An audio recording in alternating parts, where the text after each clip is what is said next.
ഇന്ന് big boss ഒരു വമ്പൻ ട്വിസ്റ്റ് കൊണ്ടുവന്നിട്ടുണ്ട്. അതായത് ഒരു കിടിലം പണി തന്നെ. ഇന്നത്തെ ടാസ്ക് അതായത് മിഡ് വീക്ക് എവിക്ഷനിൽ പുറത്തേക്ക് പോകുന്ന ആളെ തെരഞ്ഞെടുക്കുന്ന ടാസ്ക് ആണ്. അവർക്ക് വേണ്ടിയിട്ടുള്ള മത്സരമാണ്. ഫ്രിഡ്ജിൽ അവിടെയുള്ള സാധനങ്ങൾ നിറയ്ക്കുക, ഇതാണ് ടാസ്ക്. അനീഷിന് വേണ്ടി അപ്പാനിയും അനുവും തന്നെയാണ് പങ്കെടുത്തിട്ടുള്ളത്. അപ്പൊ നിറച്ചിട്ടുള്ള കണക്കെടുത്ത് നോക്കുകയാണെങ്കിൽ അനീഷിന് വേണ്ടി അപ്പാനിയും അനുവും കൂടി 68 എണ്ണം നിറച്ചു. പിന്നെ കലാഭവൻ സരികയ്ക്ക് വേണ്ടി നെവിനും അബിയും കൂടി 54 എണ്ണമാണ് നിറച്ചിട്ടുള്ളത്. ഷാനവാസും അക്ബറും ഒനീലിന് വേണ്ടി 49 എണ്ണം നിറച്ചു. റെനക്ക് വേണ്ടി ജിസേലും ആര്യനും 45 എണ്ണമാണ് നിറച്ചിട്ടുള്ളത്. ഇനി റേണുവിന് വേണ്ടി നോക്കുകയാണെങ്കിൽ ബിൻസിയും ശൈത്യയും 45 എണ്ണം ഫ്രിഡ്ജിൽ നിറച്ചിട്ടുണ്ട്.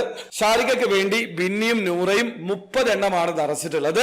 അപ്പോഴാണ് ബിഗ് ബോസിന്റെ ട്വിസ്റ്റ്. ഫ്രിഡ്ജിൽ എന്തൊക്കെ സാധനമാണോ വെക്കാറ് അതേ സാധനം മാത്രമായിരിക്കും ഇതിൽ കൗണ്ട് ചെയ്യാതല്ലാതെ തലക്കാണിയും ബെഡ്ഷീറ്റും അതുപോലെയുള്ള സാധനങ്ങളും ടൂൾ ബോക്സ് ഒന്നും ഫ്രിഡ്ജിൽ വെക്കില്ല. അതുകൊണ്ട് ഫ്രിഡ്ജിൽ എന്താണോ വെക്കുന്നത് അത് കൗണ്ട് ചെയ്യാൻ ബിഗ് ബോസ് പറഞ്ഞു. ആദ്യം മനീഷ് ആയിരുന്നു 1ാം സ്ഥാനത്തുള്ളത്. പിന്നീട് അനീസ് 4ാം സ്ഥാനത്തേക്ക് പിന്തള്ളപ്പെട്ടിട്ടുണ്ട്. ഈ ഒരു കണക്ക് നോക്കുകയാണെങ്കിൽ അനീഷിന് വേണ്ടി അപാനിയും അനുവും 24 എണ്ണമാണ് അകത്ത് വെച്ചിട്ടുള്ളത്. കലാഭവൻ സരികയ്ക്ക് വേണ്ടി നിവിനും അബിയും കൂടി 23 എണ്ണം വെച്ചു. ഷാനവാസും അക്ബറും ഒനീലിന് വേണ്ടി 47 എണ്ണമാണ് വെച്ചിട്ടുള്ളത്.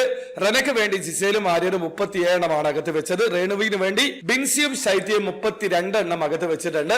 ഷാരികയ്ക്ക് വേണ്ടി ബിന്നിയും നൂറയും 19 എണ്ണമാണ് വെച്ചിട്ടുള്ളത്. അപ്പൊ ഈ ഒരു കണക്ക് നോക്കുകയാണെങ്കിൽ ഇതിൽ ഒന്നിലാണ് 1ാം സ്ഥാനത്തുള്ളത്. അപ്പൊ ഈ ഒരു ടാസ്കിന്റെ മൊത്തം കണക്കെടുക്കുകയാണെങ്കിൽ 1ാം സ്ഥാനത്ത് റെന, 2ാം സ്ഥാനത്ത് ഒനീൽ, 3ാം സ്ഥാനത്ത് രേണു സുധി, 4ാം സ്ഥാനത്ത് കലാഭവൻ സരിക, 5ാം സ്ഥാനത്ത് അനീഷ്, 6ാം സ്ഥാനത്ത് ഷാരിക എന്നിവരാണ്. അപ്പൊ ഏതായാലും ബിഗ് ബോസിന്റെ ടിസ്റ്റ് അടിപൊളി ആയിട്ടുണ്ട്. അപ്പൊ നിങ്ങൾക്ക് ബിഗ് ബോസ് റിലേറ്റഡ് ന്യൂസുകൾ അറിയാൻ താല്പര്യമുള്ള ആൾക്കാർ ഈ ചാനൽ ഒന്ന് സബ്സ്ക്രൈബ് ചെയ്ത് വെക്കുക.